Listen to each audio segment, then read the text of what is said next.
Okay, so we have a couple things that have gone on. I'm just gonna flip through them pretty quick here. We have some slight UI improvements, but the big one is we actually added heavier defenses. So we have the bunker, which you can put a bunch of guys in. We have the laser turret, which is a continuous high rate of fire, low damage per second weapon that consumes energy.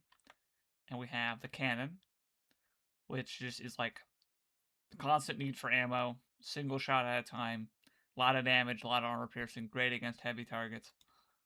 And then we have the auto artillery battery, which is just auto artillery on steroids. All of that kind of interesting, but it's not really anything you haven't seen before. To be entirely honest, it's basically stuff we've already done. But today we're going to talk about pathfinding routines because we did something very important. We actually taught the game better pathfinding in quite a few ways, actually. Let's see about this.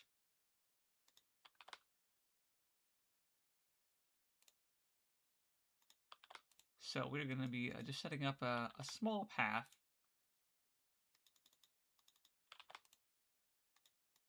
Yeah, there we go. So now we're going to get to, let's get a Riptide out here, just nice and fast moving. We can put this Riptide over here, and we're going to tell it to go here. Oh, look at that. Oh my goodness, he knows what 2x2 is, and not just 1x1. Now this is pretty sweet. This is great. This works exactly as intended. It even works at 3x3 and other scales. However, there is a single problem with that, and that is, see if you can clock this performance. Actually, let's not ask you to clock performance problem. Let's show you the performance in real time. I'm going to go on patrol here. This guy's in continuous path of motion, and we're going to shoot. Ooh, look at that. Froze for a little second, huh? Yeah, it's doing that because now we're rebuilding even more pathing every time a fucking grenade goes off. And that's because we're running like 4 layers of iterator inside each other. So even when ran selectively on only a small portion of the map at a time, it's very slow. Some of this may just be related to the native A-star being connected, and I really hope it's not. But this is one of the first things we're gonna have to convert to C++ probably, just to make it as fast as fucking possible.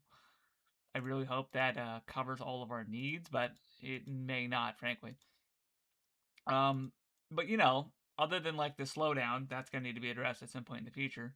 We have some other stuff. We have upgrades, and you can upgrade buildings to other buildings. This is currently done with the landing site, which can turn into a headquarters, which can turn into a command center, and each of them provide increases in income, better units they can train, additional bonuses like commander bonuses and radar, shit like that, right? Not super important. Again, that's might be covered later in like a bigger video, but here's another thing is in the last video, or it was the video before that, or the one before that, we had a problem where basically um tanks and mechs and things like that could go up well actually I think it's just tanks can go up impossibly high slopes because they would say, hey, A-star, make me a path. A-star would say, okay, here's my path. Oh shit, wait, there's no path. You can't climb that hill. It's too tall. It's marked as an invalid cell, right?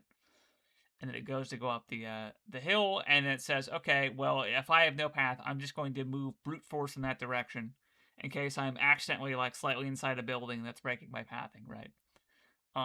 So I was going to originally do something where I would actually begin by removing movement without path, but then I realized that would be closing the door so hard I would probably blood a couple windows.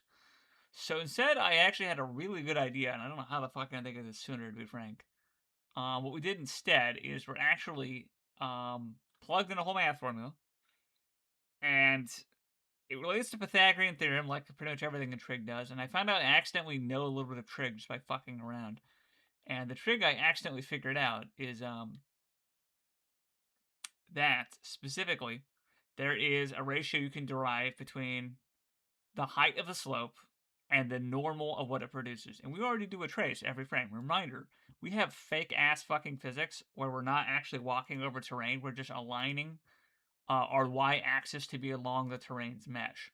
So, if we're already doing a single raycast trace into terrain in our center position, surely we can already derive a normal from the trace we're already doing, and it costs basically nothing. It's essentially free.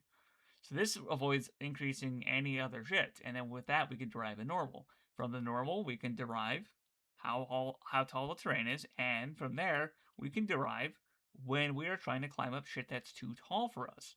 So if we try to walk off this cliff, we have no path. So it's just going to try to walk off the cliff brute force. And it does that just fine. But if we try to go back up the cliff, something happens. Oh shit.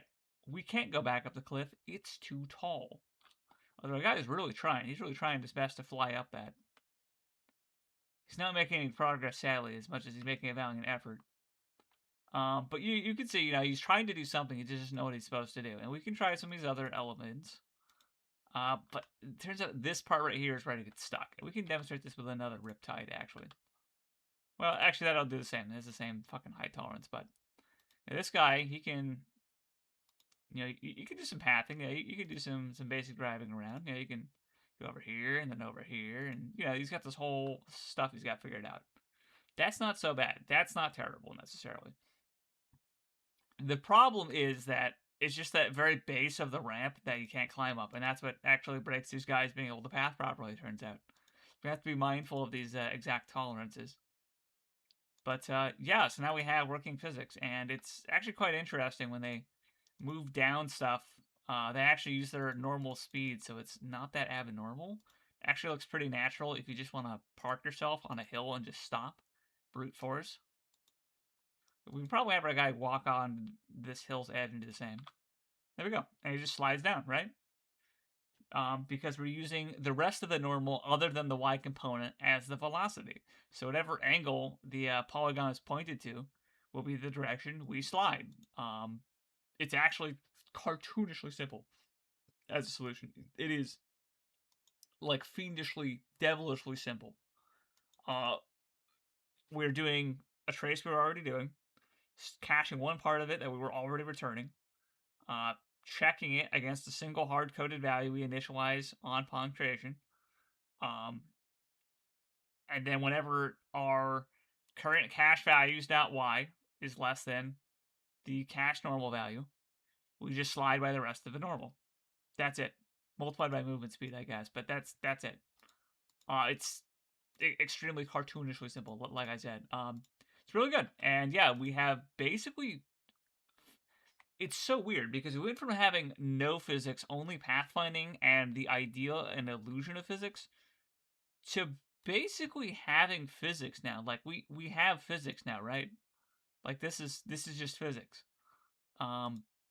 So strange how incredibly simple that is to code. And yeah, some of the trick behind it, I accidentally apparently know what sine and cosine is. I have literally zero trig knowledge, but I figure I'd look it up for shits and giggles.